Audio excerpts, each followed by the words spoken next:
और जब मुठभेड़ होता है तब वो बताया जाता है, तब तक उससे पहले वो ग्रामीण रहता है, मुठभेड़ के बाद वो इनामी हो जाता है। यहाँ एक माहौल है, एक युद्ध का माहौल है, उस लड़ाई का माहौल है, उस लड़ाई के माहौल से बचने के लिए लोग यहाँ से पलायन कर चुके हैं। और तेंदुपत्ता तोड़ने के लिए मना है, कोर बफर जोन में नियम बताकर उन्हें तेंदुपत्ता तोड़ा नहीं जाता है, तेंदुपत्ता तोड़ने नहीं दिया जा रहा है। लेकिन उसी जगहों में, उसी कोर बफर क्षेत्र में आप पोरंडम प्रदान का अनुमति देते हैं उद्योगपतियों को।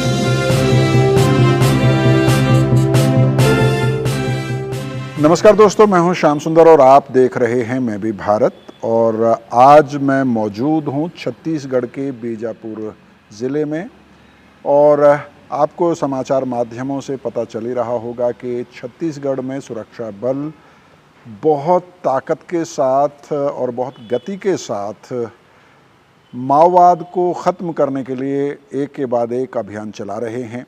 हाल ही में केंद्रीय गृह मंत्री अमित शाह छत्तीसगढ़ आए और उन्होंने ये ऐलान किया कि मार्च 2026 की जो समय सीमा तय की गई है माओवाद को ख़त्म करने के लिए, उस समय सीमा के भीतर इस लक्ष्य को हासिल किया जाएगा।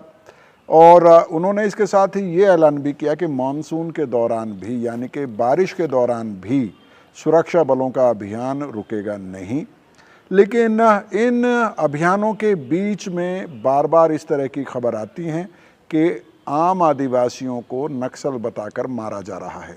उधर माओवादी आम आदिवासियों को मुखबिर के नाम पर उनकी हत्याएं कर रहे हैं। और इन सब खबरों के बीच में इस वक्त मेरे साथ विक्रम मंडावी मौजूद हैं। विक्रम मंडावी के बारे में बता दूं कि वो बीजापुर से कांग्रेस पार्टी के विधायक हैं, खुद एक आदिवासी नेता हैं और हाल ही में सुरक्षा बलों के साथ माओवादियों की मुठभेड़ जब हुई तो इस तरह के आरोप लग रहे हैं कि सुरक्षा बल ने एक आम आदिवासी को मार दिया जो दरअसल एक स्कूल में रसोइया था। उस मामले की जांच के लिए कांग्रेस पार्टी ने एक जांच दल बनाया और जाहिर है क्योंकि वो बीजापुर के विधायक हैं विक्रम मंडावी, न सिर्फ वो उस जांच दल का हिस्सा थे बल्कि उनके देखरेख में ये जांच दल उस गांव गया और उस परिवार से मिला, तो उनसे हम बात करेंगे। विक्रम मंडावी जी, ये जो आरोप है कि सुरक्षा बलों ने एक आम आदिवासी को मार दिया, दरअसल वो रसोइया था, आज जब आपका जांच दल गया, आप को किस तरह की जानकारी मिली और आप कितना सही मानते हैं इन आरोपों को? देखिए, 6 जून की घटना है जब एक पुलिस ने बताया मुठभेड़ हुआ और उस मुठभेड़ में 7 नक्सली मारे गए। और उसके बाद ये बात सामने निकल कर आई कि उस मुठभेड़ में एक व्यक्ति जिसका नाम महेश कुड़ियम है, उस गांव के प्राथमिक शाला में रोसैया के पद पर वो था। सरकारी पद होता है रोसैया, जिसमें मध्याह्न भोजन जो बच्चों को वितरण करना है उसका काम करना होता है, वो काम करता था महेश कुड़ियम। उसकी भी उस मुठभेड़ में हत्या की गई और बाद में उसे बताया गया कि 1 लाख का इनामी नक्सली था महेश कुड़ियम। तो ये बात जब हुआ उसके बाद कुछ दिन के बाद ये बात हमें मालूम चला मीडिया के माध्यम से, स्थानीय लोगों के माध्यम से। तो उसके बाद हमने प्रदेश कांग्रेस कमेटी ऑर्डर कराया। फिर प्रदेश कांग्रेस कमेटी के अध्यक्ष दीपक बैज जी ने हमारे बस्तर के पूरे विधायकों का पूर्व विधायकों के नेतृत्व में टीम बनाया और आज टीम हम वो गाँव जाकर ग्रामीणों से, उनके परिजनों से मुलाकात किए और स्पष्ट तौर पर जब हम परिजनों से मिले, उसकी पत्नी सुमित्रा कुड़ियम जिसका नाम है और उसके 7 बच्चे हैं, छोटे छोटे 7 बच्चे हैं। उसमें से 2 बच्चे उन आश्रमों में पढ़ते भी हैं, आश्रम में, बाकी बच्चे गाँव के स्कूल में पढ़ते हैं। तो स्पष्ट तौर पर ये दिख रहा है प्रथम दृष्टया, जिस तरीके से एक व्यक्ति जिसका 7 बच्चे रहते हैं, जिसका यूनियन बैंक में पास खाता है, उसमें सरकारी पैसा हर महीना जा रहा है, जिसके पास आधार कार्ड है, राशन कार्ड है, और वो व्यक्ति कैसे नक्सली हो सकता है? तो ये ग्रामीणों ने भी आरोप लगाया, उनके परिजनों में लगाया और हम उनसे मिलने के बाद स्पष्ट तौर पर हमें दिख रहा है कि ये एक तरह से फर्जी है और जो निर्दोष आदिवासियों को वहां पर नक्सली बताकर मारा गया है। जी, और क्या इस जांच में जब आपने लोगों से बात की, क्या ये इस बारे में कुछ स्पष्टता आई कि मुठभेड़ के दौरान गलती से सुरक्षा बल के फायरिंग की चपेट में आके ये मारे गए या स्पेसिफिकली टारगेट करके मारा गया? नहीं, अभी हमको उसकी पत्नी ने जो बताया जी, अपने बयान में बताया कि उसकी पति जो महेश कोड़ियम, मृतर महेश कोड़ियम, जो भैंसा लेने के लिए, भैंसा जो होता है वो लेने के लिए तालाब तरफ गया हुआ था। उसके बाद वो आया नहीं, फिर उसके आसपास फिर पहाड़ों में गोली की आवाज़ आई, तो उसकी पत्नी और कुछ लोग लेकर उसको ढूंढने के लिए निकले थे। तो निकलने के बाद वो टाइम मिला नहीं, तो उसके बाद फिर निकलते निकलते निकलते फिर कोई एक दूसरे पड़ोसी गाँव का कोई व्यक्ति ये बताया कि तुम्हारे पति जो पुलिस वाले आद बांध के वहाँ पर रखे थे, मैं देखा हूँ। फिर वो ढूंढते ढूंढते ढूंढते बीजापुर पहुंची, तो कोतवाली जब थाना में गई तो बताया कुछ लोगों को उधर से हम लोग नक्सलियों को मारा है, उनकी डेड बॉडी लाश यहाँ पड़ा हुआ है। तो ये जब गए तो देखिए तो उसमें उसका पति भी वहाँ पर था। फिर उन्होंने उन्हें बताया कि मेरा पति है, निर्दोष है, 7 बच्चों का पिता है, रोसेरा काम करता है। फिर भी वो नहीं माने तो वो डेड बॉडी लेके यहाँ से फिर गए। तो इस तरीके से उन्होंने घटना का विवरण हमें बताया। तो स्पष्ट तौर पर दिख रहा है जिस तरीके से उनका बयान, ग्रामीणों का बयान, उनकी पत्नी का बयान सब आने के बाद ये वो निर्दोष आदिवासी है, ग्रामीण है, रोसिया के पद पर काम करता था, जिसको सब जानते थे। वो कहीं से नक्सली नहीं था, नक्सलियों से कोई उसका संबंध नहीं था, और उस जबरदस्ती उस पर नक्सली बताकर मुठभेड़ में मारा गया। जी, और अक्सर ये होता है कि जब कोई मुठभेड़ होती है उसमें अगर नक्सलवादी मारे जाते हैं या सुरक्षा बल का भी कोई जवान मारा जाता है तो उसकी पूरी जानकारी पुलिस की तरफ से जारी की जाती है, इसी तरह के डाउट्स को क्लियर करने के लिए। और तो क्या ये जो व्यक्ति है इसके बारे में जो जानकारी पुलिस की तरफ से दी गई है वो संतोषजनक नहीं है? नहीं, बिल्कुल कैसे हो सकता है? जो व्यक्ति 7 बच्चों का पिता है, सरकारी स्कूल में रोसिया के पद पर काम कर रहा है, इसको सब लोग जानते हैं। उस स्कूल के जो टीचर हैं वो आप बता रहे हैं कि 2023 से हमारे स्कूल में काम कर रहा है। लगातार 2023 से हम उसको जान रहे हैं, हमारे स्कूल में काम कर रहा है, ग्रामीण सब जान रहे हैं। और जिला मुख्यालय आना जाना चल रहा है, ब्लॉक मुख्यालय आना जाना चल रहा है, पैसा निकालने के लिए भोपालपट्टनम ब्लॉक मुख्यालय जाता है, बेंच जा रहा है। तो कैसे वो 1 लाख का इनामी नक्सली कैसे हो सकता है? ग्रामीण स्पष्ट तौर पर ग्रामीणों का बयान, मृतक की पत्नी, उसके आधार पर तो हम प्रथम दृष्टया यही लग रहा है। लेकिन अक्सर हमने यहाँ देखा भी कि बीजापुर एसपी ऑफिस के सामने एक बोर्ड लगा हुआ है जिस पे बाकायदा लिखा गया है कि कोई अगर सरेंडर करता है तो उसको कितना कितना इनाम मिलेगा। आमतौर पर जब इस तरह का ऑपरेशन होता है, डीआरजी या जो और सुरक्षा बल हैं उनके हाथों जो मारे जाते हैं माओवादी, उनके बारे में नाम के साथ बाकायदा बताया जाता है कि ये इतने लाख का इनाम इनके सर पे था। और अगर मेरी जानकारी गलत नहीं है तो इस रसोइया के बारे में भी पुलिस ने ये कहा था कि शायद ये 1 लाख का इनामी बदमाश है। देखिए, हमारा भी वही कहना है, बार बार इस बात को हम पहले भी कह चुके हैं। हाँ। कि अगर कोई मुठभेड़ होता है या कोई घटना होता है उसके बाद ही आप इस चीज़ को ओपन क्यों करते हैं? हम उससे पहले क्यों नहीं कर पाते, ताकि लोगों को मालूम चले कि ये नक्सली, इसके सर पे इतना इतना इनाम है। और जब मुठभेड़ होता है तब वो बताया जाता है, तब तक उससे पहले वो ग्रामीण रहता है, मुठभेड़ के बाद वो इनामी हो जाता है। तो ये जो ठीक है, आप जो नीति बना रहे हैं, समर्पण की नीति हो, जो भी हो, इनाम है, हथियार ला रहा है, वो अच्छी, वो अपना सरकार की पॉलिसी होती है। लेकिन अब ग्रामीणों के ऊपर जो इनाम होता है वो उसको सार्वजनिक करना चाहिए समय से पहले।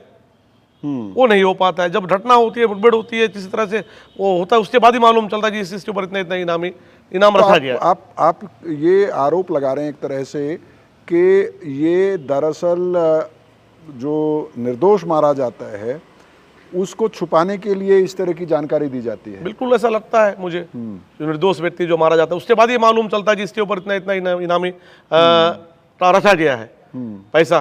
तो उससे पहले आप क्यों नहीं इस बात को करते, ताकि ग्रामीणों को भी मालूम चले कि उनके गाँव में, उनके क्षेत्र में, हमको भी सबको मालूम चले कि हमारे क्षेत्र में भी ये लोग इतने इतने इनामी नक्सली है। तो उस तरह के प्रचार प्रसार हो। और वास्तव में नक्सली है तो समर्पण करेगा या पुलिस से गिरफ्तार करेगा, लेकिन वो मुठभेड़ के बाद ही ऐसा क्यों होता है?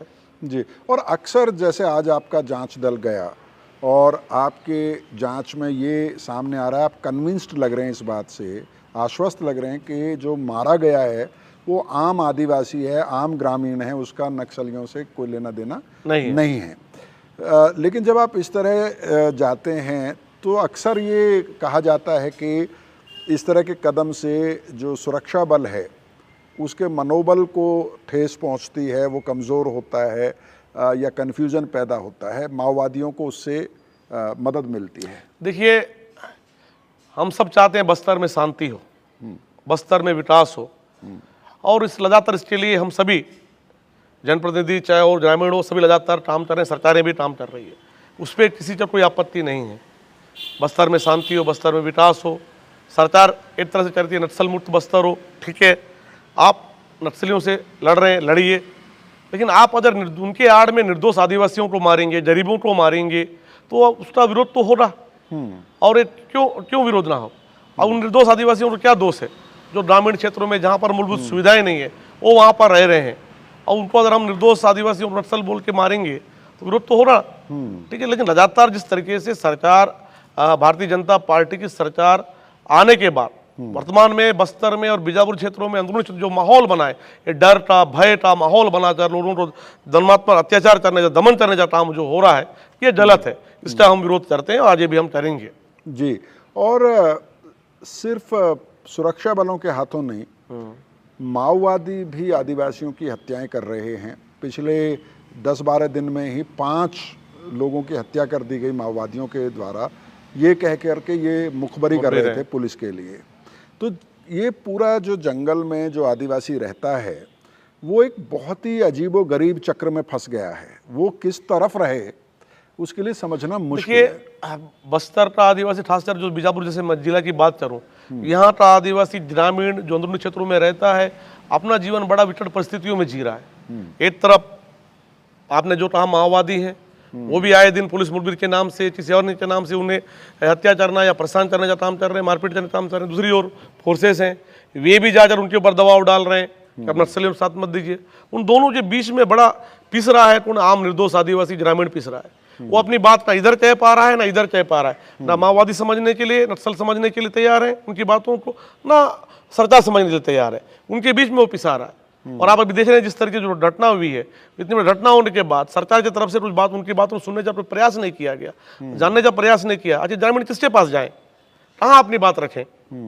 प्रदेश में हमारे आदिवासी मुख्यमंत्री हैं, उनको सोचना चाहिए इस बात को कि इस परिस्थिति में हमारे आदिवासी, बस्तर के आदिवासी, बीजापुर जैसे क्षेत्र जिले के आदिवासी जी रहे हैं, तो कहने की दोनों तरफ से पिसा रहे हैं। और लगातार इस बातों को हम लोग समय समय जब भी मंच और अवसर मिला हमने उठाया है। बात तो रखा है कि लगातार स्थितियां बहुत ज्यादा है, और हम जब भी माओवादी भी, नक्सल भी जब किसी को मारते हैं, निर्दोष ग्रामीणों को, हम भी वहां पे भी अपनी बात रखते हैं कि आपकी लड़ाई किससे है?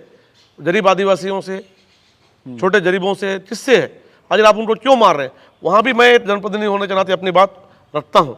ऐसा नहीं कि हम नहीं रखते हैं, वहां पे भी हम बात रखते हैं। और जहाँ सरकार या पुलिस फोर्स, सुरक्षा फोर्स के ऊपर गलत होता है, के द्वारा गलत होता है, वहां भी अपनी बात रखते हैं। और जहाँ सही होता है वहाँ मनोबल बढ़ाने की बात भी करते हैं। लेकिन एकदम से मतलब गलत होते रहे और हम चुपचाप रहे, ये संभव नहीं है जी। और आप न सिर्फ जनप्रतिनिधि हैं, आप उस इलाके के जनप्रतिनिधि हैं बीजापुर, जहां नक्सल आंदोलन को सबसे मजबूत माना जाता है और जो हिंसा का केंद्र रहा है काफ़ी लंबे समय से। हर तरह की से माओवादियों ने भी मुखबिर बता के लोगों को मारा है, पुलिस ने काउंटर इंसर्जेंसी ऑपरेशंस यहाँ पर चलाए हैं। आपको क्या लगता है कि दिक्कत क्या है? क्यों बीजापुर की मुक्ति कैसे हो सकती है, शांति कैसे स्थापित हो सकती है, क्या अप्रोच होनी चाहिए? देखिए, मेरा व्यक्तिगत तौर पे मानना है हाँ, कि बस्तर में शांति के लिए लगातार लोगों से संवाद करना चाहिए, यहाँ के आदिवासियों से संवाद करना, बातचीत करना चाहिए, संवाद करना चाहिए। आखिर वो कैसा बस्तर चाहते हैं, वो कैसे अपना अपना क्षेत्र चाहते हैं, गांव चाहते हैं। लेकिन दुर्भाग्य, कोई भी सरकार हो, कोई भी लोग, आज तक उनसे बात कोई नहीं करता है। हम उनकी लड़ाई की बात करते हैं, हम बस्तर के आदिवासियों के लिए लड़ाई लड़ रहे हैं, लेकिन बातचीत उनसे कोई नहीं करता। उन गांव के लोग, गरीब लोगों से कोई बात नहीं करता है। वहाँ पहले मूलभूत सुविधाएं पहुंचे, वहाँ विकास पहुंचे, लोगों से बातचीत हो, उन जगहों में उनके जो बच्चे हैं उन्हें सरकार से जोड़ने के लिए सरकारी नौकरी दिया जाए, लेकिन इस दिशा में कोई बात नहीं करता है। लगातार दबाव बनाकर जो माहौल तैयार किया जा रहा है, तो मेरा तो ऐसा लगता है कहीं ना कहीं लोगों से बातचीत करना चाहिए। और उसके बाद निश्चित तौर पर हम सभी चाहते हैं, यहाँ का हर एक व्यक्ति चाहता है बस्तर में शांति विकास हो, हर कोई चाहता है जी। बातचीत तो करें आप जी। पूर्व मुख्यमंत्री भूपेश बघेल का भी बयान हमने पढ़ा, जिसमें उन्होंने कहा है कि यहाँ से, क्योंकि माओवादियों से लड़ने के नाम पर यहाँ पर जिस तरह का माहौल बन रहा है, उससे अशांति फैल रही है और नौजवान यहाँ से पलायन कर रहे हैं।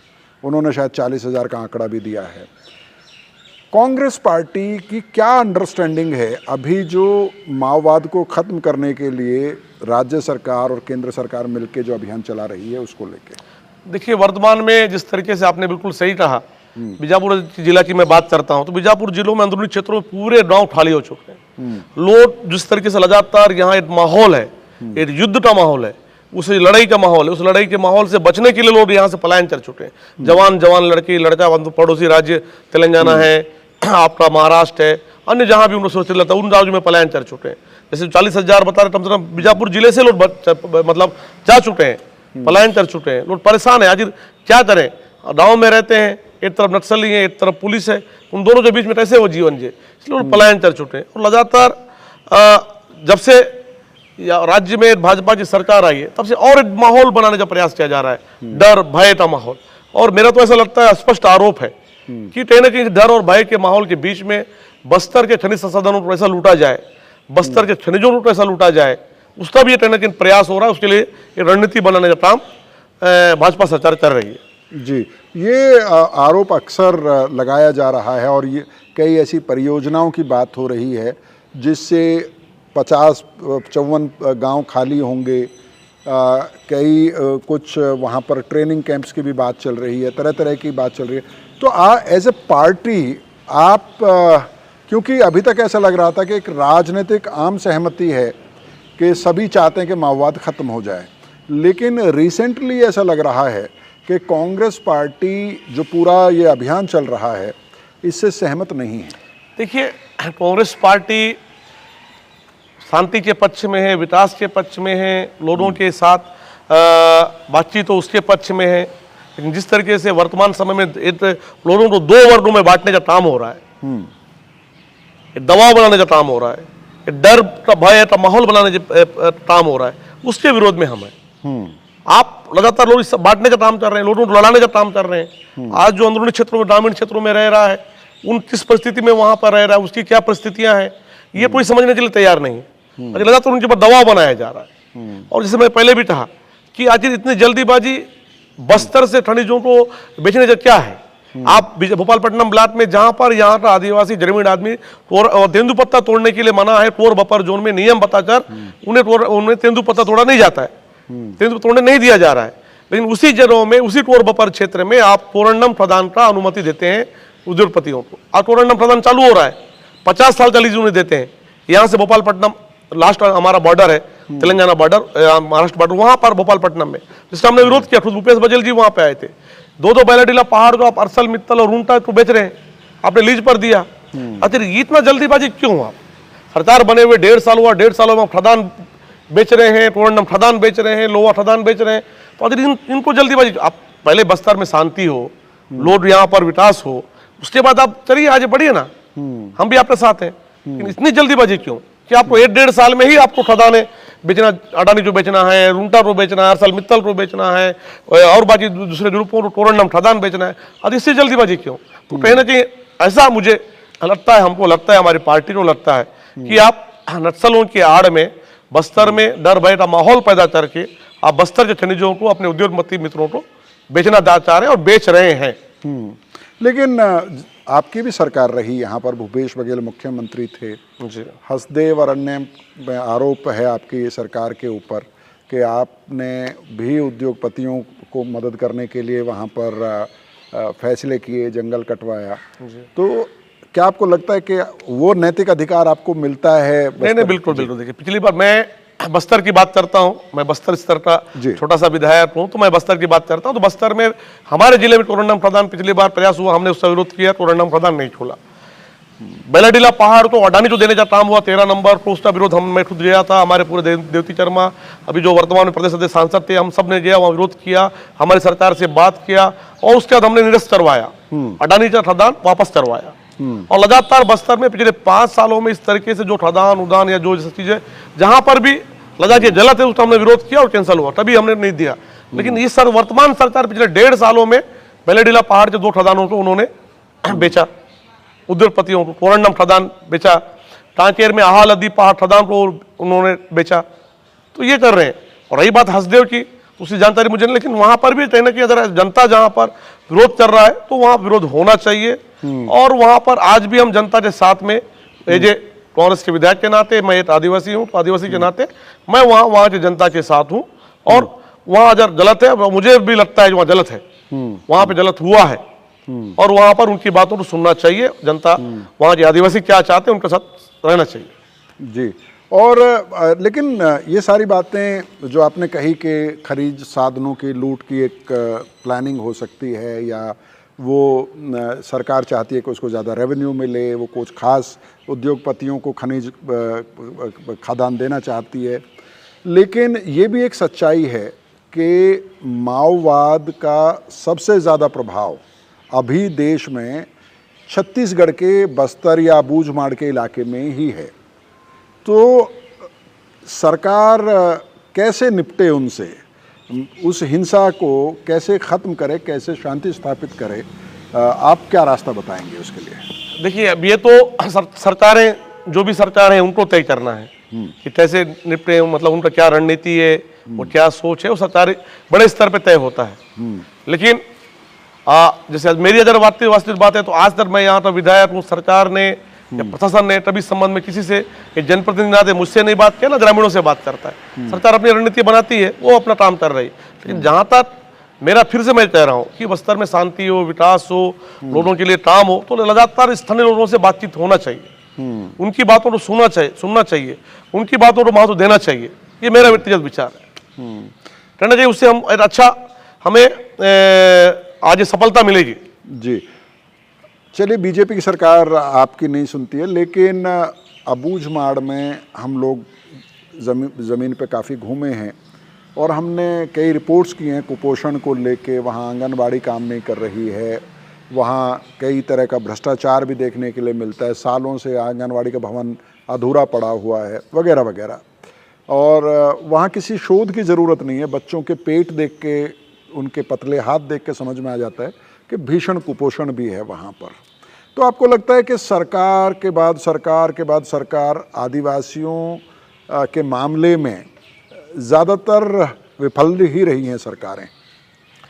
नहीं, ये बात सही है कि बस्तर में, हमारे जब बीजापुर जैसे आदिवासी अंदरूनी क्षेत्रों में जिस पैमाने पे, जिस तरीके से विकास कार्य होना था, कहीं ना कहीं वो नहीं हो पाया है। तो उससे बहुत सारे कारण हैं। उसमें एक नक्सल तभी है कि उन क्षेत्रों में वहां पर सरकारी पहुंच नहीं थी, उनके डर की वजह से। लेकिन सरकारों को जिस तरीके से प्रयास करना था वो नहीं हुआ, और उसकी वजह है उसमें आपकी भी सरकार है। नहीं, बिल्कुल, मैंने पहले ही कहा, कोई भी सरकार हो, कांग्रेस की सरकार हो चाहे भाजपा की सरकार हो, कहना कि जिस तरीके से प्रयास करना था वो प्रयास उन्होंने नहीं किया ईमानदारी पूर्वक। तो उस कहना कि उसके चलते ही सब हुआ। लेकिन पिछले 5 सालों में जब मैं विधायक बना, सरकार हमारी बनी, तो लगातार हम उन ग्रामीणों से बातचीत की, आपको क्या चाहिए, देवडुडी चाहिए, स्कूल चाहिए। हमने कम से कम 250 स्कूल जो मेरे बीजापुर जिले के अंदर में जो बंद पड़े हुए थे, उन 250-300 स्कूलों को हमने चालू करवाया, आंगनबाड़ी चालू करवाया। स्थानीय जो 12वीं पास थे, जो बेरोजगार लड़के थे, उन्हें शिक्षक की नौकरी दी। वो जो जिस सिर पर उठा की हम बात कर रहे हैं, जहाँ पर उसे था, उस स्कूलों में बंद थी, हमारे समय हमने खुलवाया। सड़कें बिछाने का काम किया, मूलभूत सुविधाएं, बिजली, पानी, जहाँ 60-60 किलोमीटर उस क्षेत्र में लोग राशन लेने के लिए चलते थे, उनके गाँव में राशन दुकान पहुँचवाया। अस्पताल नहीं था, अस्पताल पहुँचाने का काम किया, एम्बुलेंस लेने का काम किया।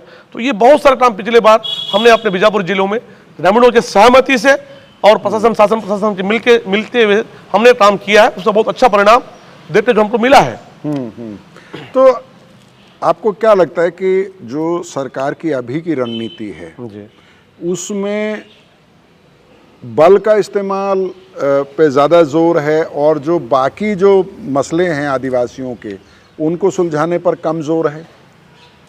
मुझे तो ऐसी लगता है कि जिस तरीके से जो सरकार चल रही है, सरकार के लोग कर रहे हैं कि लगातार दमनात्मक, एक दमनपूर्वक जो नीति अपनाते हुए लोगों को डराना, धमकाना, भय का माहौल दिखाते हुए कि हम जो कहें वही सही है, उस तरीके से जो काम हो रहा है, और उसका परिणाम जिस अनुरूप में मिलना चाहिए वो नहीं मिल पा रहा है। उसकी वजह भी, उसके पीछे भी यही है। कहीं ना कहीं लोगों के साथ बात करना चाहिए, मिलना चाहिए, आपसे पूछना चाहिए आप इस क्षेत्र में क्या चाहते हैं, आप इस गाँव में क्या चाहते हैं, उसके बाद आगे बढ़ना चाहिए। लेकिन सरकार लगातार एक दबाव वाली नीति जो अपना रही है, उसी का परिणाम है कि उनको सफलता उस ढंग से नहीं मिल पाई जैसे मिलना चाहिए। जी।